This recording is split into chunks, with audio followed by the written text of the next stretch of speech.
పెంపకంలో తల్లిదండ్రుల యొక్క పాత్ర. సరిగ్గా వినండి. ఏంటమ్మా ప్రోగ్రామ్ ఏంటి ఇప్పుడు?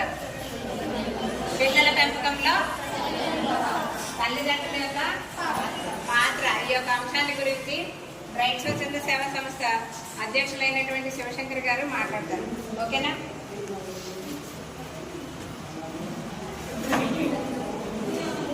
సైలెంట్గా ఉండండి.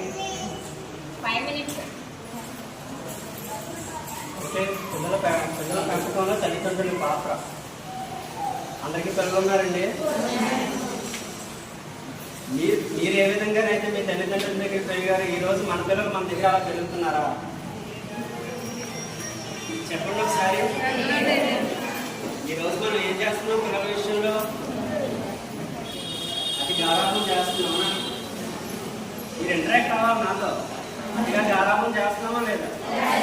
మనం ఎలా పెరిగామండి? ఆ విధంగా బైబిల్ పెడుతూ ఉంటుందండి. 5 సంవత్సరాల పిల్లడే ధైర్యంగా ఏది పడుతుంది మన దగ్గర మాట్లాడుతుంది.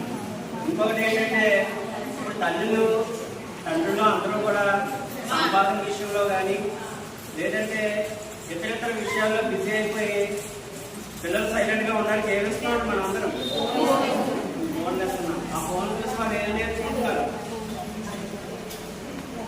ఏం నేర్చుకుంటున్నారండి?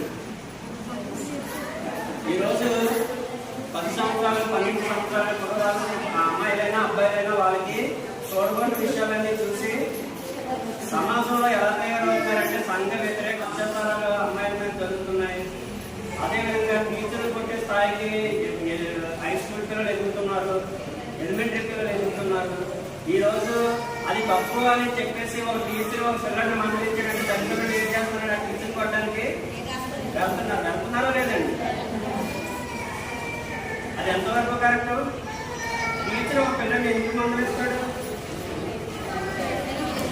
కానీ ఈరోజు పేరెంట్స్కి మా పిల్లల్ని నేను ఒక దెబ్బ కొట్టకుండా ఇస్తున్నాను, మీరు కొట్టారా అని చెప్పేసి గొడవకి వెళ్తున్నారు. అంటే ఇక్కడ మనం ఆలోచించవలసింది ఏంటంటే, తల్లిదండ్రుల భయం లేదు, గురువుల భయం లేకపోతే సమాజంగా రేపు సమాజాన్ని తీర్చిదిద్దవలసినటువంటి పిల్లలు ఏ విధంగా తయారవుతారండి? చెప్పండి ఒకసారి. ఎందుకంటే మీకున్నారు పిల్లలు, మాకున్నారు, అందరికీ ఉన్నారు. మనం ఒక బాధ్యతగా